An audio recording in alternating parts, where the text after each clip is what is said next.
Okay, let's see here. You're in it. I'm in it. Ziggy's in it. What happened? That is some Ziggy juices. Okay, what is up, everybody? Hello. Hey guys, welcome back. Jill, Nate, and Z-Man. Our sleeping little baby. Oh, goodness. He doesn't even look real. Look at that. He looks like a little baby doll. Pretty sweet. Oh, you can tell we're a little smitten. Look at that. Ziggy. Say hello. Y'all tell us who you think he looks like. He's handsome like his daddy. And I'm so glad because most of our kids look like me. And so everyone says Ziggy looks like Charlie, which Ziggy looks just like Charlie as a baby and Nathan. So I'm like, good, now you got your little My little mini me. Your little mini me. All right, so welcome back. We did Ziggy's birth story part 1. If you missed it, check it out right here. We didn't really mean to leave you guys hanging. We planned on finishing that vlog. We had a chiropractor appointment, all the things. So we're putting this in a 2-part series. And it would have been about an hour. So. And it would have been really long. So, one, if you want a little context leading up to his birth, you can catch that. If not, we're going to get into the good nitty-gritty details in Ziggy's birth story part 2, which this is the redemption story, right? We had all these trials and these obstacles. And so this is just like celebrating the fact that we were able to have a successful home birth, just everything we could have even envisioned. I remember very early on telling Nathan, so June was my first home birth. Charlie, I was preeclamptic and medically induced at 38 weeks. And I would say she was really what catapulted me into a natural holistic lifestyle. Was not natural, holistic minded, even just aware, honestly, before I had Charlie. Lived a very unhealthy lifestyle. And that really just opened my eyes to a lot. And I would say I kind of radically changed our life after I...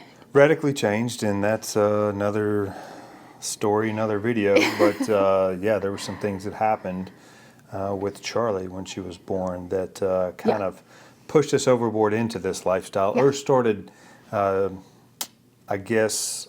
Making us aware. Making us aware. Yeah. So. Yeah, for sure. So with June, we, I was a doula at that point. I had become a certified doula, was supporting women in birth, naturally for several years. So, I had attended a lot of home births, was very comfortable with that. Nathan, I would say that was still very new. So with June, he wanted the midwife and our doula there very early on. He was like, I am not delivering this baby. I do not feel comfortable with this. But this time around, But I'd never been around a home birth. So. Right. And I think you had such a great experience. You'd grown so much in what I just feel like birth is a very natural thing. And granted, while some of us, like with Charlie, I had medical things. But for the most part, if you're healthy, more things will go right than that will go wrong. And so he felt very confident in us kind of laboring at home by ourselves, calling the midwives, last minute, it being a very intimate thing. I really wanted to go into labor at night. So I was really just, for me, the daytime represents like productivity. So I felt like it'd be really hard for me to like calm down and not feel like I needed to do things during the day. So we set up our birth space. You guys saw it. There's going to be lots of videos overlapped in this just throughout the whole thing. Little vlogs I'd been taking a couple weeks leading up to this, or I was like, maybe today's the day. Who knows? What is up, everyone? I have no idea when, if you'll ever see this. I am over 39 weeks, due in 3 days. No baby.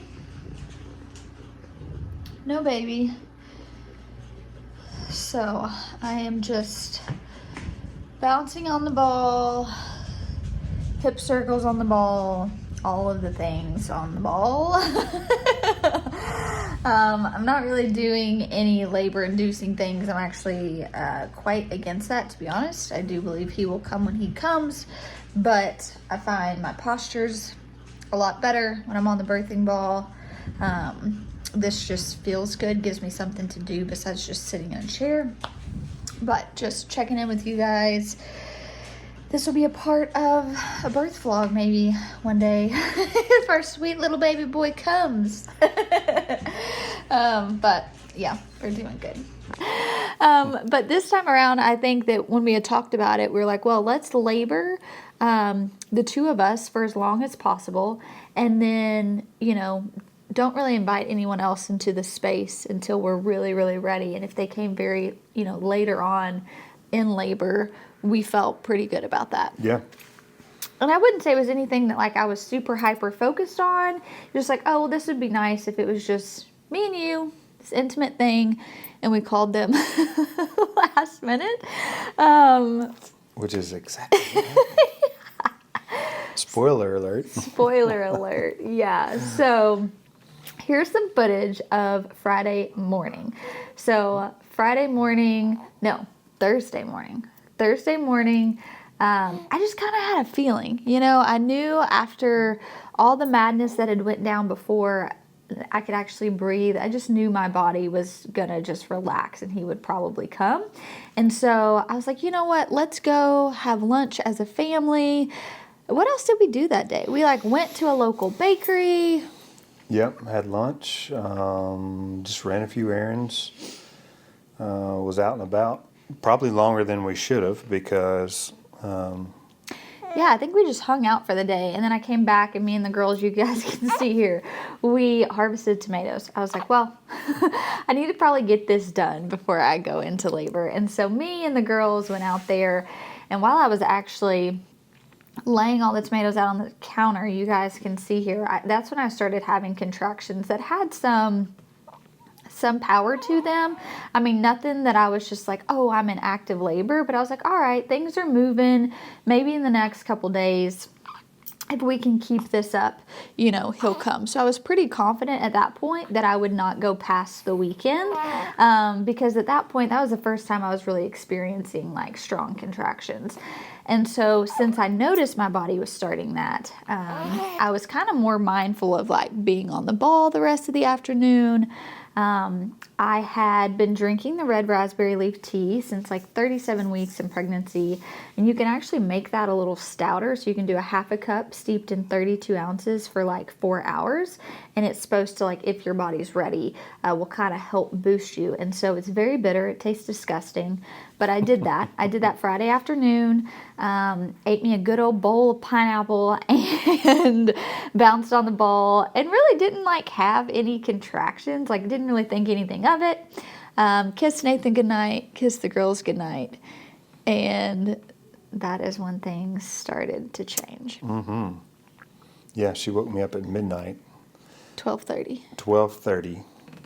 And told me that her water broke. Yeah, so you guys can watch this little video from that morning.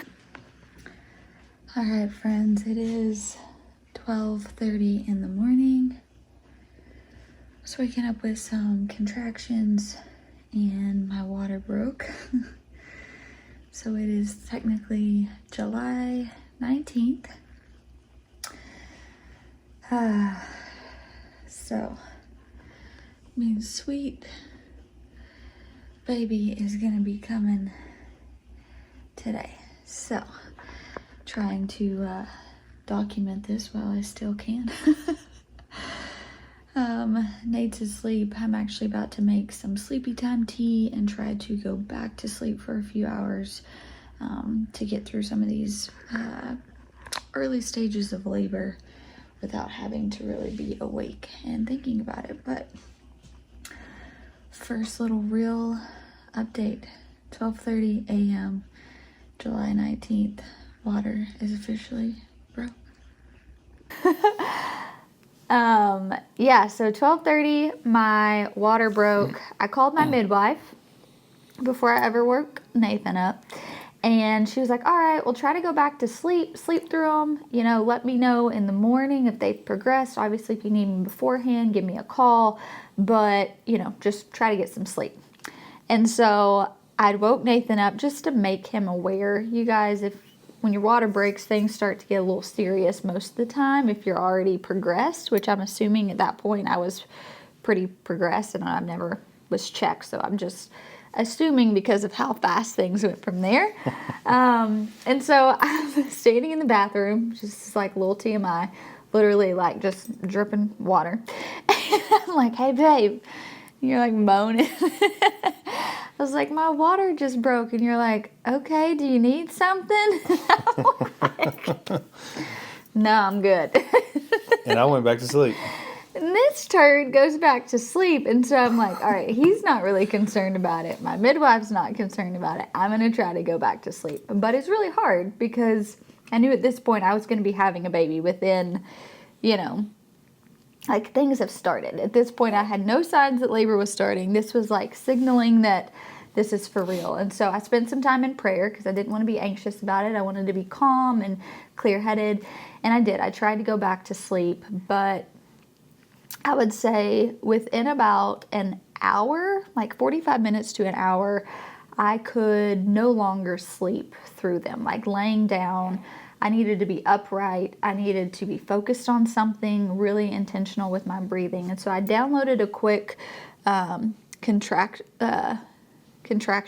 calculator or something. Yeah, timer. just to kind of gauge on like, okay, what do I tell my midwife? And so, and when my water had broke, I was timing them myself. And it was about every 10 minutes I would have a contraction. And they were about, I would say, almost a minute, not quite a minute.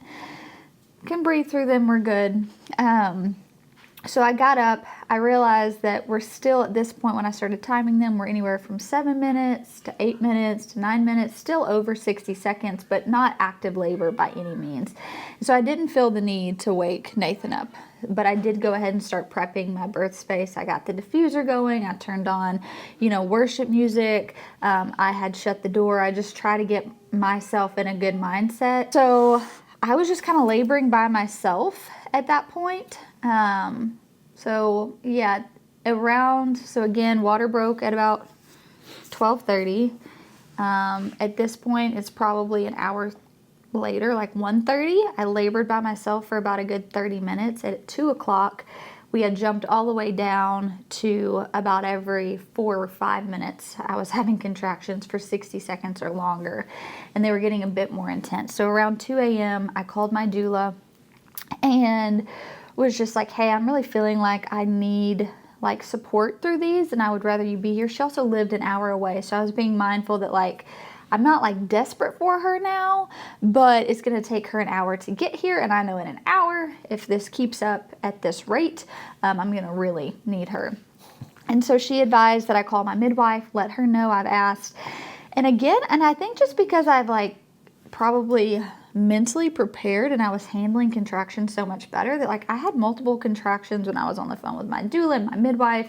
But at this point, I'm not like super vocal. I'm able to just kind of go inward, be real intentional with like, you know, breathing. And so my midwife was a little, I guess just aware of like, hey, I don't want you to call people too soon and throw you out a contraction pattern, which is very typical. And so at that point, I was like, I get it. If you want to wait and let the, you know, my doula come and assess the situation and let you know and play it by ear. But I have asked her to come. I still would like her to come. And so at that point, my midwife did get up and around. She just didn't make her way out the door yet. She was about 30 minutes away. So. Yeah, and she was about 30 minutes away. And so around 2 o'clock, after I got off the phone with my doula and my midwife, that's when I woke you up. Things had started to get intense. I really felt like I needed additional support and really just kind of reassurance of like, hey, you have this, or just somebody there. And so I woke you up. And I don't know what your thoughts were, because I don't even know if you really like registered that I told you my water broke or... No, I mean, you caught me up to speed when you woke me back up, and I could tell just the the contractions seemed to be a little bit more intense and they were a little more frequent. And I knew, oh snap, I knew it was going to take a while to fill the birth pool. And so I immediately was like, all right, I got to get to work, And so that's what I did. I got her some water, made sure she was fine, and then started hooking up the water hose, which is all the way downstairs to where the washer and dryer hookup are. We were pumping water upstairs into the birth pool. Very slow trickle. Very slow trickle. And so, I had that thing wide open or as fast as it would go. Excuse me. But, so I started filling the birth pool. And I knew that we have a 50-gallon hot water tank. And so I knew that wasn't enough hot water either. So I started getting our large canning pots. You were boiling water too? I was boiling water at the same time. Oh, and so, I didn't know that. Yeah, that's why I had to, I was like back and I would forth. yell for him sometimes. I'd be like, babe, I need you. And he'd run in there and like labor with me and then run back out. To keep my part of the story short, I felt like as soon as she woke me up, I felt like it was a sprint. I was back and forth just trying to get that birth pool, filled. And there was one point in time where I had just dumped, another big pot of hot boiling water in there.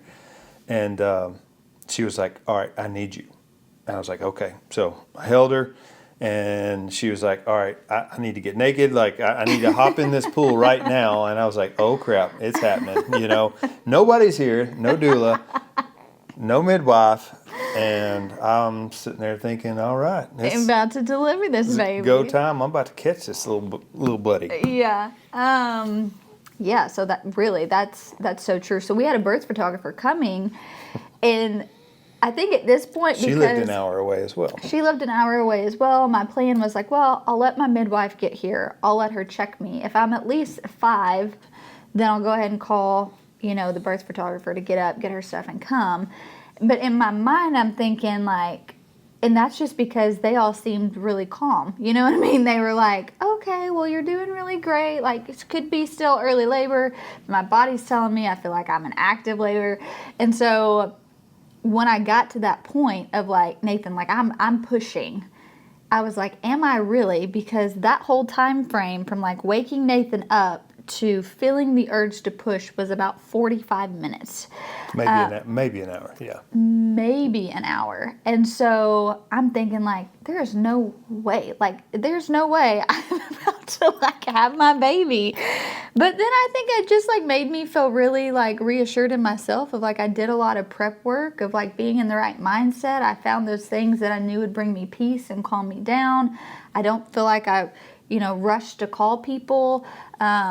I think it just was a testament to like the mental prep that goes into having a natural birth that really paid off way more, I would say, this go round than with June, because I was like very vocal. And this could be why my midwife was thinking that too. Like I called my midwife over with June. I was very vocal. I felt like I was ready to have a baby. And the only time she checked me, I was 4 centimeters. Yeah. And I was just like, there's no way I feel like this at 4 centimeters. I'll say the difference in this one and June. So this one you were way more mentally prepared than with June.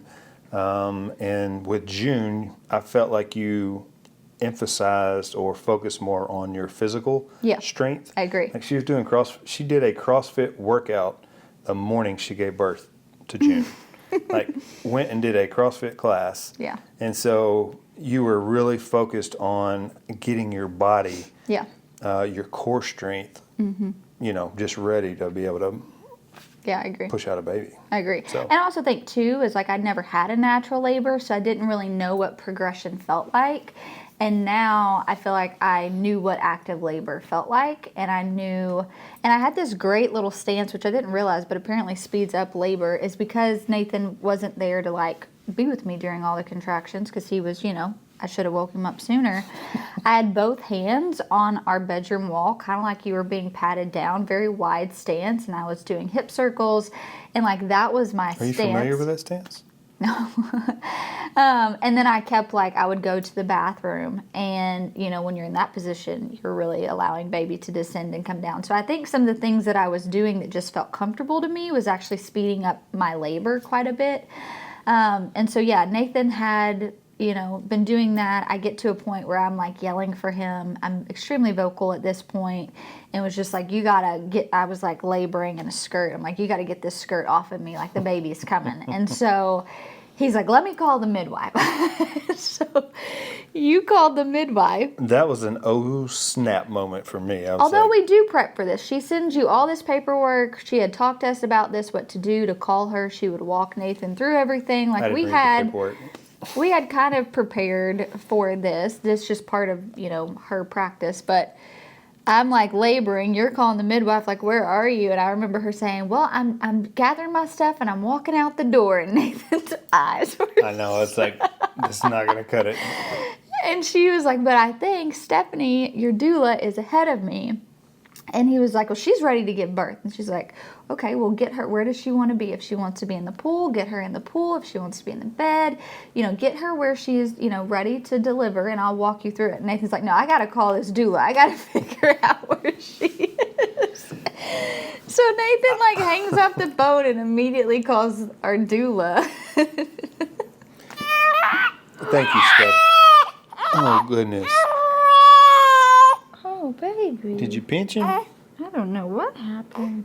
You wanted to say something about that. Come here. Oh, it's okay. Hey. Shh, shh, shh, shh. Hey, Mama's right here. You got a little gas. Mama's right here. It's okay. Shh, shh, shh, shh, shh. It's okay. It's okay. I know it. I know it.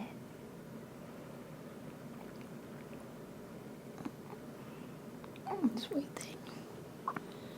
So that's better. I just need to be upright. You just need Mama? Is that what you need? Is that what you need? Okay. Okay. So, you call our doula. I called Stephanie, and she was maybe 10 minutes away, and I was like, okay. You know, that made me feel She better. she said, I remember her saying, my GPS says 6 miles or 6 minutes or Okay, something yeah. like that. Yeah. She was really close, and she had named off the road, and it was a road very, very close to us.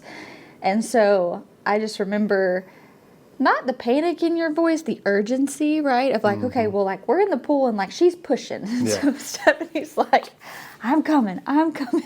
Yeah, and I could tell in her voice when she hopped in that pool. Which also speeds up labor, Right, by the way. there was a contraction that came, and I could just tell with the breathing in her voice that she was pushing. And Yeah. so I was like, I'm about to catch this baby. I'm about to catch this baby. So Stephanie And it comes almost in, happened. and I'm like so laser focused that like I don't recall anything. I'm like on hands and knees at this point, leaned over the birth pool, and there was handles, which was very helpful. And so, you know, Stephanie's trying to get Chuck's pads out. She was saying, I mean, I don't remember any of this, and like she's trying to prep everything for like post baby coming. She said, at one point she was just like putting oils all over me. Somebody had a wet rag they were wiping on my back. Yep. And then in that time, we time stamped it from the time she got there, 10 minutes later, she's catching the baby. Yeah. And so she caught the baby. And then as she's catching it, my midwife said she like got out of her car and like heard me, and she's like running in. And so she literally got in as like Stephanie delivered the baby, and I had just like sat back in the birth pool, and the midwife walked in and was able to like just do all the postpartum stuff. And so even though that was like exactly how we envisioned of just being intimate and us laboring and the midwife's coming last minute, you say all those things, you don't actually realize that like They came last minute. That is exactly how it played out. And so active labor was like 45 minutes. I mean, like, which praise God. Like, yeah, I counted. It was really impressive. I counted 4 pushes. yeah. Like Also, two it's so pushes, 2 pushes, and the head came out, and then 2 more pushes, and the baby was out. Like it was I pretty remember impressive. praying like his head was out, and I was audibly praying, God, like one more push, like give me the strength to do this one more time. And Stephanie goes, you're over here praying God one more push, and I'm praying God, let Kim show up. Yeah. And thankfully, we were comfortable with this because my doula has been assisting my midwife in birth. Okay, she's been a doula for over a decade. She has been assisting for the last several years. She's caught several babies. She's been interning, if you will. And so if this was just like me, I wouldn't feel comfortable delivering a baby without a midwife present. I mean, obviously I could, but that's not ideal. But I was okay with this because my midwife, one, knew that like I was okay with her just being there.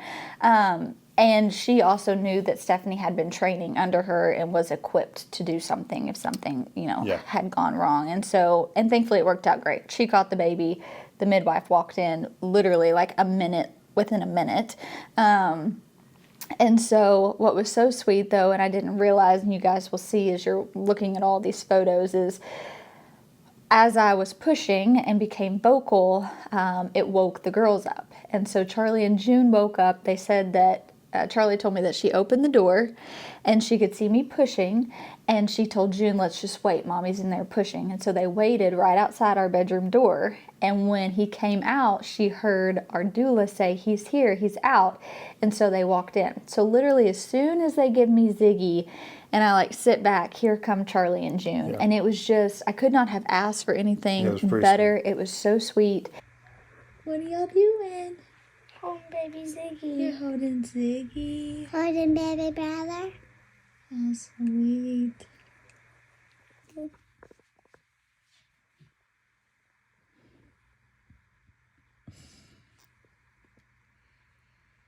They were literally right by my side, like did not leave my side the entire time. We're just such champs. I didn't really know. Like we talked about having them at the birth. I was fearful that it might scare them, just seeing me in so much pain or not being comfortable with seeing me being uncomfortable. Yeah. But it's like they did great. And we had plans, had it not happened, in the middle of the night or early in the morning. Mm-hmm. We had plans, for Miss Sherry to come get the girls, or Danielle, or somebody to come get the girls and just take them. But it all, and that was ideal. I was like, I'd love for it to be the middle of the night when the girls were asleep. They'd wake up and they'd have a baby. But they were just so sweet. June was so just attentive and had so many questions when I delivered the placenta. She did not leave Mama's side. She was just like right here. Yeah, she was so intrigued and just asked questions. And it was just so cool because having girls, it's like, I don't know, I was never taught anything about that growing up. And so we're very open with our kids. And so I just thought, what a special moment for them to really see what bringing life to this world is like. And so it was so cool. And then they were there as the midwife, did all the weighing and checked everything. And I mean, we could not have asked. I mean, it was intense because it was so fast. Yeah. It was so intense. But it was just so great. I felt like labor. Of course, I missed, 2 hours of it because I was sleeping. But it seemed like labor was a sprint, not a marathon this time. No, yeah. So with June, I woke up in early labor that morning. Like Nathan said, I went to the gym. And it was I woke up in early labor with a pretty consistent labor contraction pattern. And it wasn't until almost 10 o'clock I had her. Here it was 10 o'clock at night. 10 o'clock at night. With him, I would say at 2, I was in active labor, and at 3:42 or whatever he was born. Yeah. But again, still manageable. I don't feel like I got super vocal of okay, this is intense until about 30 minutes before I had him. Yeah. Yeah. And I think that's, again, just a testament to the mental strength. You got to figure out what works. For me, I was way more physically active this time around with just what I do. I wasn't full-time farming when I had June, so I was really intentional about getting in that physical exercise. Here, I felt like I did a lot on the farm where I felt physically fit without feeling the need to Yeah, you were on your feet at least 8 hours every day. So. Right. So, that's his birth story. So sweet. Praise God. Could not have asked for a better story. If you watched part 1, you guys, I had relatively no bleeding at all. It was like that whole issue was like a non-issue after he came. It was, my midwife was just like, oh my gosh, like you're an ideal patient. So that is our little story of this blessing. Yeah. The blessing we didn't know we needed. So, yeah. You know what I mean? Yeah. Oh my gosh. Wasn't planned. Well, it was Wasn't just our plan. it wasn't Sorry. by us.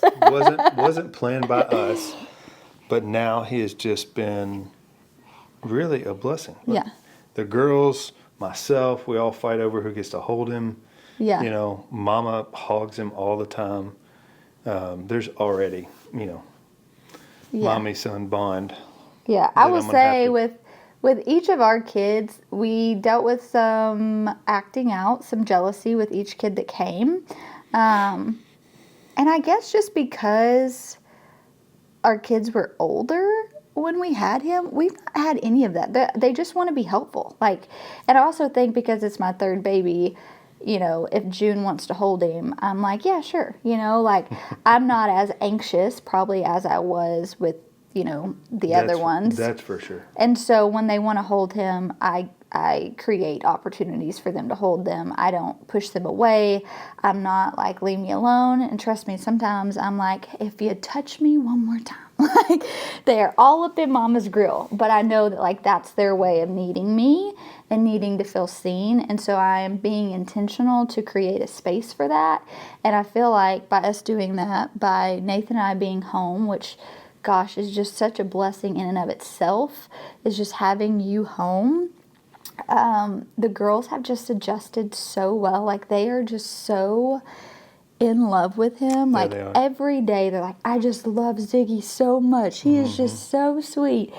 And so it's just been They touch him and kiss him and love on him all day. all day. And then when people come over, I say people, we've had grandparents when, you know, they'll be like, oh, you need to be careful with Ziggy, or oh, he doesn't like to be held that way. Like they're just little mamas. It's so funny. So you guys, that is Ziggy's birth story part 2. Ziggy, I hope one day when you watch this you realize how much we love you and how special your birth has been to our whole family. Yeah, I thank you guys for just sticking with us these 2 videos. This is not Typical. not a typical video. I mean, Yeah. we've had some sit-down chat videos before, but we just thought that this story needed to be told.